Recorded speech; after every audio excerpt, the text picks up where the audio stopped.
Of course, I was joined by new students in my provider.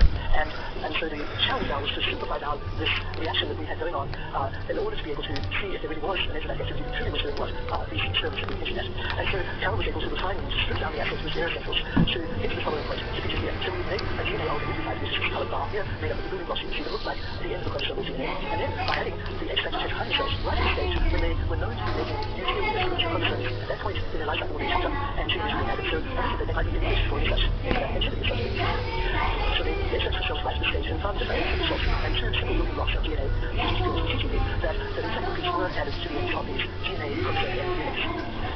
So, which is very exciting for us because they said, this really would be potentially a solving this problem of DNA getting shorter and shorter, because now there's a way of making DNA get longer. So as we had activity, which was working in the test tube and adding nucleotides that correspond to the DNA sequences to the ends of chromosomes. And we actually did that because we couldn't take an argument from the telomerase thermal saturation telomerase. And so there's a little bit of kind of discussion through the lab, and actually say, why did that came up with the name telomerase, which we thought had the name change between the telomere, the telomer, and then age, something an enzyme, and we were thinking polymerase, where the polymerase is something that makes a polymer. So we said, well, it's telomerase that makes a telomere.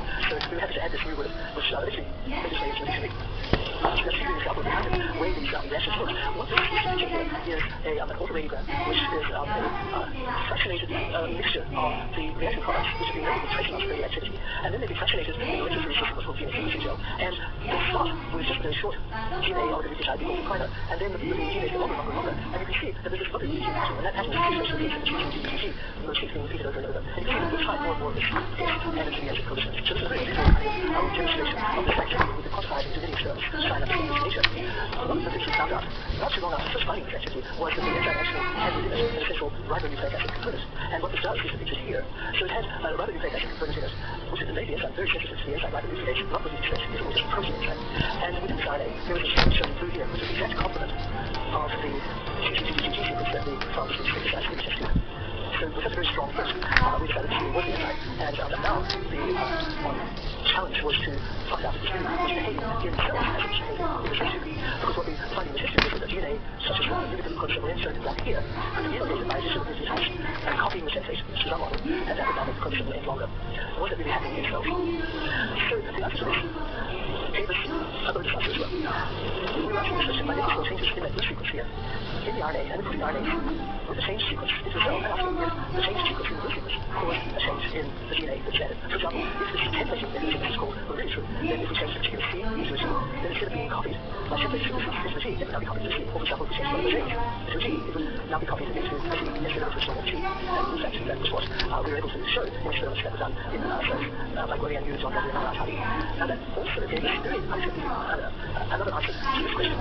How does it time cells respond when telomerase is not working? We weren't actually initially told us to do this experiment, but serendipitously, one of those changes in the template sequence, well, in fact, a couple of different ones, very close to the things that are shown here. So, some changes for reasons to this day we really don't understand, would cause the enzyme, instead of simply synthesizing the corresponding repeated sequence of the corresponding mutation in the DNA that's copied from the template, instead, these changes cause the enzyme to just choke up, and it wouldn't work. They just basically stop the enzyme working. So it just sort of chokes up in a sense, it can't work properly. But that was very lucky for us, because it allowed us to say, what happens when an enzyme doesn't work in the cell? And what happened was that the telomerase started getting shorter and shorter, and then over the course of about 40 to 35 short reasons, then the course got shorter and shorter, and then it started to divide all together. And so we found something very important. So let's summarize here. I would say that this is however, what we had to do is reactivate telomerase by this very small signal step in the central RNA component of the enzyme, which inactivated the enzyme. And now the cells, if you will, mortal, they have a certain number of cell divisions to the telomeres progressively shorten, become too short, and then the cells cease to divide. So the loss of functional telomerase was leading to progressive loss of telomere activity in the chromosome, just as had been predicted from the additional repeats of DNA repetition. There were some mutations in the mechanism. And so the glucose have this telomerase, and so they can now maintain telomeres at various lengths, but maintain the speed of the cells keep multiplying. What we discovered telomerase, maybe by trying to answer a very basic question, which is how do chromosomal DNA solve the problem of nucleotide replication?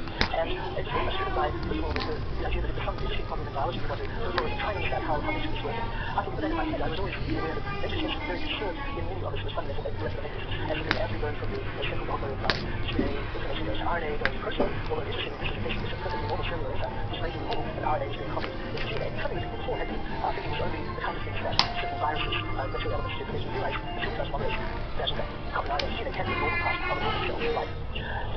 So we think that this was probably fundamental and likely to be conserved throughout at least nucleic. I think what was unknown was really what the implications of this might be, and that took many years to work out that out.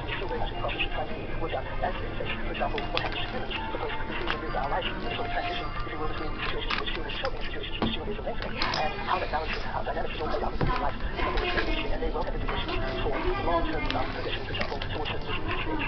So what I take home from this is that one really wants to understand how biology works by looking at it in a very sort of curiosity-driven, question-driven ways, and not necessarily trying to ask the question of what sort of applications, but necessarily trying to understand how things work, because I think we won't predict necessarily what the ramifications of that would be. That's certainly been the case in our data in working with human research nominations.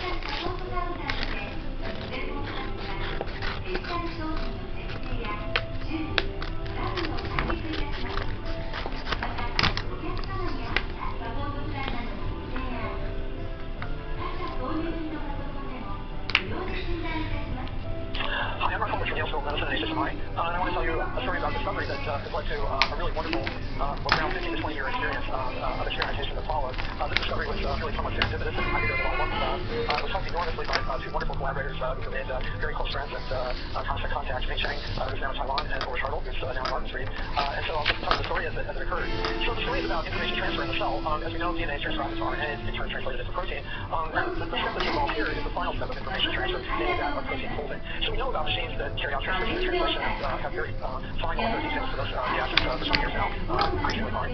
But protein folding has remained somewhat mystery, and it's really only in the last decade or two that we really started to gain some understanding about how this works in cells. So for those unfamiliar, I think we have that proteins are composed of 20 different amino acids, and these strings of amino acids ultimately fold into characteristic three-dimensional structure to carry out biological activities. For example, they can be enzymes, cytoskeleton, hormones, hemoglobin channels, receptors, what have you. Proteins are major effectors in the cell, and so the proper folding is crucial to them being biologically active, because when they're effectively strands of spaghetti leaving a ribosome, they don't necessarily have any biological activity at that point. They have to be folded correctly in order to be active. And so the granddaddy experiment of protein folding that I heard about when I was an undergraduate at Brown University in 1972 was carried out by Christian Andersen. In fact, in the late 50s, he received the Nobel Prize for this work in 1972. A really astonishing experiment where he started with an enzyme, ribonuclease, 100 amino acids with 4 disulfide bonds, and unfolded that protein by treating it with denaturing urea and reductant methylethanol. That produced essentially a random coil version of the protein, and he asked whether, when he removed the urea and reductant, whether the protein could find its way back on its own in test tube in the native active form, and astonishingly it did so.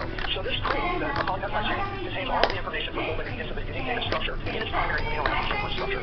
He also presumed that, in fact, the native state would lie at an energetic minimum. And so this astonishing experiment led people to believe that perhaps inside cells, proteins also fold spontaneously. But increasingly, there were instances where that didn't really happen. Both in a test tube where many proteins could also not be spontaneously refolded, as in the Andersen experiment with ribonuclease, but inside cells where the biotechnicians began to express alien proteins in E. coli, for example, they often saw these terrible-looking aggregates with no biological activity and failed to recover their favorite proteins in a native active form. In this case, once again, one saw, as in the test tube, a misfolded, aggregated inclusion body, as it were. And so this suggested that something more might be required in the cell to deal with these so-called, what would be kinetic problems of folding, where proteins simply get it wrong, go off pathway, and misfold and aggregate. And so we never thought we would have anything to do with this, but we were busy in the late 80s studying mitochondrial protein import. So it turns out that most of the proteins in mitochondria are encoded in the nuclear genome. The messages for these proteins are translated on cytosolic polyribosomes, and an N-terminal targeting peptide in these proteins directs them to mitochondria, and is then imported through the mitochondrial membranes, and the targeting peptide is then clipped, and a mature size protein then has to fold into its biologically active form. Well, an important experiment was carried out in 1986 by Dr. Chives and his coworkers that showed that the protein had to be unfolded in order to transit the mitochondrial membranes. He used dimitofolate reductase as a substrate in these experiments, showing that if you lock the HFR into its native state by adding the ligand methotrexate, the protein couldn't go through the membranes. Whereas if you now remove methotrexate or denature the protein, it would go through the membranes. So the question that arose to us as we were studying mitochondrial protein import was, do proteins, upon reaching the mitochondrial matrix stage, refold spontaneously to their active form, as might be suggested by the Andersen experiments, or could there be a machinery that was required to assist the protein to reach its native active form? And so we were in a position to actually test this because we had a bank of temperature-sensitive lethal yeast mutants that contained a galactose-regulated version of the mitochondrial protein, one of the transfer mammals, the human protein, that we had shown in yeast already could be expressed and code faithfully to its mitochondria, and a single peptide cleave to become biologically active and make OTC as genetic activity. And so our screen was basically to start with temperature-sensitive lethal yeast mutants, the idea being from Chives and others in the field that if you can't make new mitochondrial protein with new mitochondria, the cell basically stops its growth and ultimately is lethal. So we started with a bank of lethal mutants programmed to express mitochondrial OTC beyond a gallon per unmotor, and we proceeded to test each mutant individually for the ability to make OTC activity after shift to non-permissive temperature and shift into galactose to turn on OTC expression under non-permissive conditions. We then analyzed OTC activity. If it wasn't present, we would then Western blot the particular mutant after shift to 37 degrees in induction OTC to see what the fate of the OTC subunit was. Was it present as a mature size protein, or was it still a precursor that had been recognized by mitochondria? And so our idea was to dissect the mitochondrial import pathway. Well, as we were asking this question about refolding inside the mitochondrial matrix, we knew what we would be looking for in the form of a mutant that affects refolding in the mitochondrial matrix space. At mature size OTC subunits, we knew the single peptide would be cleaved, and it'd be inside the matrix space, but we would have no enzymatic activity because they would have failed to correctly fold, and in the case of OTC, trimerized into the active form of the enzyme. So we started to look through our bank of mutants, and to our astonishment, almost right away, having asked this question, we found a mutant in which exactly that happened. So OTC was our initial reporter enzyme, and what we found was that OTC subunits entered, they reached their mature size, and then there was no biological activity at all. So this is fast. It seems like fantasy to have a result like this. So we thought, we better start to look at endogenous yeast proteins and see what is happening to them. So we looked at this particular protein, the F1 beta subunit of ATPase, of the F1 ATPase, and we found that in fact, similarly, this beta subunit had failed to assemble into the small plug structure, and the subunits themselves looked like they had misfolded in the mitochondrial matrix space. And we were in a bit of a quandary, because again, it seemed like heresy, and we didn't really feel comfortable about the data at hand. And we were sort of pondering what proteins to look at next. Well, thankfully, the phone rang, and it was Ulrich Hartl and Walter Neuberg calling from Munich to say, well, we understand that you guys have some mutants of genes that affect mitochondrial protein import, and we would love to get together with you and perhaps help on some of the biochemistry of those mutants if you have some interest. So at that point in history, my lab had 4 people in it, and we weren't very well versed at fractionating yeast mitochondria, whereas these were world experts. So we were just delighted to interact, and I went to Munich the next week and presented some of the better described mutants that we had that affected mitochondrial signal peptide processing. But I also, at the end of my talk, described this particular mutant. And Walter and Ulrich were somewhat worried that what was happening in this mutant was that proteins were coming in through this contact site that weren't getting entirely into the mitochondrial matrix, that they were poking their internal signal peptide in, and the signals were being cleaved, but then the proteins weren't entirely entering, and of course they would be full if they couldn't enter through the membranes. And so I said, well, I'd be absolutely delighted to send you the mutant, and you can make mitochondria, I am sure, from this mutant very effectively and analyze to see what's going on. In fact, as soon as I got back from the mutant, 2 weeks later, Ulrich called up to say excitedly, you're right, the proteins are entirely in the mitochondrial matrix. I can add exogenous protease, and it doesn't touch them, so it seems like they've gone into the matrix space and they have failed to fold correctly. So this is a really wonderful time where there was a lot of back and forth with Ulrich and I crossing the Atlantic to visit each other and discuss the phenotype of this mutant. This is us together at his parents' house. There's this lovely wife, Manjit, who is a biochemist herself and has worked on the microbial system as well in recent times, the chaperone of bacteria, and taking this and sort of telling us how this is all going to work out. But in any case, we carried out together a set of further experiments on a number of mitochondrial matrix proteins to see what was happening to them. And one of the most exciting results came with this particular protein, the risky iron sulfur protein. So this is a protein that is important to the matrix space and has to be cleaved twice as a monomer before it enters the inner mitochondrial membrane. And when we looked at this iron sulfur protein, we found it in either a completely uncleaved state or in a once cleaved state, as if the protein had not folded correctly and had not undergone the proper cleavage that enables its correct biogenesis. So this is the first of a monomeric protein where we saw effects in this particular mutant. At this point, we rescued the mutant with their yeast library. So we put on a bank of yeast clones, and the gene that rescued was sequenced by Ming Cheng during, I believe it was summer 1988. And at this point, we knew that there was a modestly usable protein inside mitochondria that had been identified the year before by Richard Hallberg in Iowa in the time. And we had a feeling that Hallberg was analyzing the sequence of the corresponding homolog in each with a view to do further experiments in that system. So on Saturday afternoon in that summer, Ming Cheng called up Richard Hallberg to see whether her sequence of this gene would match the sequence that he had of the homolog he was studying. Well, I had gone to JFK Airport to pick up Ulrich because the two of us were going to the Gordon conference on mitochondria the next day. And my son came with us, and it was many hours, but we got back to our little beach house at around 6 o'clock in the evening. And there's Ming Cheng in the lab standing in our front yard, and he was just jumping up and down holding the sequencing gel saying, it's a dead match, it's a dead match. And we said, well, what's the dead match? She said, I called up Hallberg. Our protein corresponds to this ring assembly that he's studying. And so the two of us came together in a really amazing moment. We had a wonderful celebration. And basically what it amounted to was what we then call T-shot protein 60, which Richard and Ulrich called that. This monstrous usable protein was actually assisting the folding of all these proteins being imported into the mitochondrial matrix. And in fact, however, HSP60 is essential at all temperatures. So its assistance to polypeptide chain folding is required under normal conditions, which can rise often relatively high temperatures and very high solute concentrations in the mitochondrial matrix, but though this machine is essential under all conditions. Now, shortly after this, Ulrich carried out a beautiful experiment with Yoko Mostonen, where they analyzed another monomeric protein, dihydrofolate reductase. And what they could see was that when they put a signal peptide on DHFR to make it go into mitochondria, much as in the shock experiments, letting it go into mitochondria, it became associated with this complex, with this ring assembly that Hallberg had first identified, the HSP60 complex, as long as ATP was relatively deprived from mitochondria. If they added ATP back to the system, they now saw DHFR depart from this complex and appear as a native folded protein. While the protein, I should say, was associated with HSP60, it seems to be non-native, very protease susceptible, recognizable by antibodies which specifically saw non-native forms of DHFR. And so these experiments really, with the iron sulfur protein, with DHFR, convinced us that HSP60 was some sort of a folding machine in the mitochondrial matrix. And of course, there's some generality to this, because when we saw the sequence of HSP60, we knew already that it was going to be homologous, and it is homologous to the proteal protein in the bacterial cytoplasm, essential in that context, and it shows to be involved, or it implicated early as being involved with lambda-phase assembly. Now this idea has moved to lambda-phase protein folding.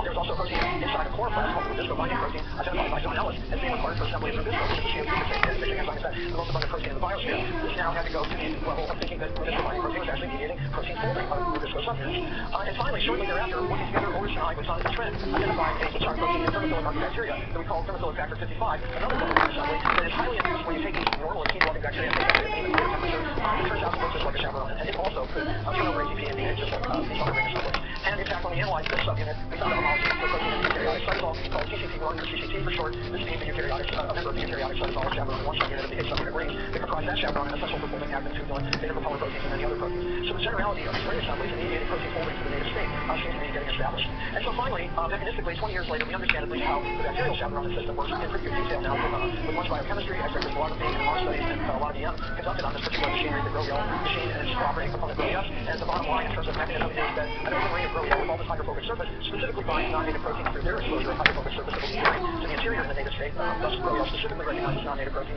And once it's found a protein, when GrowYes now encapsulates the same ring that's bound by polypeptide, the polypeptide is released into this hydrophilic folding chamber. All this blue here signifies electrostatic residue. And the polypeptide now stays in isolation in a sequestered environment where it simply can't aggregate with any other protein, and basically uses antisense principles, its primary structure, to find its way to the native state without the fear of aggregation or going off pathway and being lost. So, in general, molecular chaperones, all this one wants to talk about all the classes of these components, basically recognize exposed hydrophobic surfaces that are proper when a protein misfolds or during biogenesis, and the idea of the chaperone is to bind these surfaces and prevent them from self-associating with each other in what we call aggregates. The idea of all of the chaperones is to prevent aggregation by binding these surfaces in various geometric contexts. The remarkable thing about the chaperones, however, is really unique, is that they use nucleotides to release the polypeptide into a sequestered folding chamber where the polypeptide really has no chance of aggregation and has a chance to fold using its own primary structure to the native state. One of nature's really most beautiful machines used for this final step of information transfer. So thanks very much for listening to this lecture. I hope you enjoyed it. Thank you.